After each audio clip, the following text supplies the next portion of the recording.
මුලින්ම තේරුම් ගන්න මේ රූප වේදනා සංඥා සංකාර විඥාන ගැන මේ පංච උපාදානස්කන්ධය කියන්නේ මේ ಭಾರತයේ තිබ්බ වචන. රූප වේදනා සංඥා සංකාර විඥාන කියන්නේ ධර්මයේ නෙවෙයි. ඒක නිකන් මේ අපි හිතන පංච උපාදානස්කන්ධය කියන්නේ ධර්මයේ කියලා. පංච උපාදානස්කන්ධය තිබ්බ ಭಾರತයේ මිනිස්සු මේ පේනවා, ඇහෙනවා, දැනෙනවා, හඳුන ගන්න ඔය කියන අපි සිංහල භාෂාවේ කතා මේ අපි ජීවත් වෙනවා කියන එකට වචන ටික. මෙන්න මේකේ යථා ස්වභාවයයි තථාගතයන් වහන්සේ වෙන්නේ අපිට.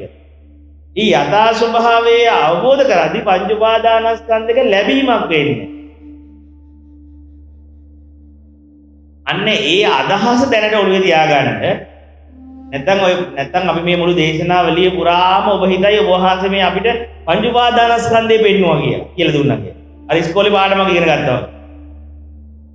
ඒ විදිහට මේ වචන ඔක්කොම හදාලා පොතක වෙන විදිහේ ලියන්න බෑනේ ඉතින්. කොහොම මේක රචනා කරන්නද? මේක ලිඛිතව ලියන්නද? ඒ උනට දහම තියෙන්නේ එතන නෙවෙයි.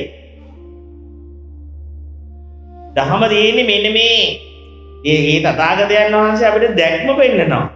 මෙන්න මේ විදිහට මේ වේදනාව කියන එක අවබෝධ කරගන්න. දැන් බුදුජානක කියන්නේ නැහැ මේ කකුලේ වේදනාව, හිසේ වේදනාව. එහෙම කියන්නේ දැක්ක සංඥාවක් පටලවන්නේ නැහැ. වේදනාව විදීම හැටියටම දකින්න එච්චරයි. විදීම හැටියට දකින්න කර ඔළුවවත් කකුල්වත් ඔබ වහන්සේව මට මේ දැනෙනවා. එහෙම බලන්න කියන්නේ නැහැ පටලවල සංඥාවකින්. වේදනාව ලෙසින්ම සිහිය ගෙනියන්න. දැන් මෙහෙමයි දැන් එතකොට ඔහොම කියන්නේ වේදනාව කියලා ආය අර මනසින් සංඥාවකින් තමයි ගන්නෙ. හැබැයි නුවණෙන් දෙන්න ඕනේ එහෙමවත් දෙන්න බෑ. අන්න එතකොට ඔබට තේරෙයි. මොකද දැන් පේනවා කියන විඳීම තියෙන්නෙම ඒ කියන්නේ වේදනාව තියෙන්නෙම රූපයක් එක විතරයි. සංඥාවක් නැතුව වේදනාවක් කතා කරන්න බෑ. එහෙම නැත්තම් සංඥාව අයින් කළත් වේදනාවක් ඉතුරු වෙනවා විඳිනවා. විඳීම. කියන රූපයක් අන්න ඒකයි කියන්නේ මේක ප්‍රත්‍ය වශයෙන් තියෙන්නේ. වේදනාව ස්වාධීන අත්දැකීමක් නෙමෙයි පටිච්චුප්පන්නයක්. මේ දිගල්ලිම මේ වේ කියන එක. එතකොට අපිට කොයි වෙලාවකවත් වේදනාව තනි කරලා කතා කරන්න බෑ. වේදනාව තනි කරලා බැලුවොත් වේදනාවක් හම්බෙන්නේ.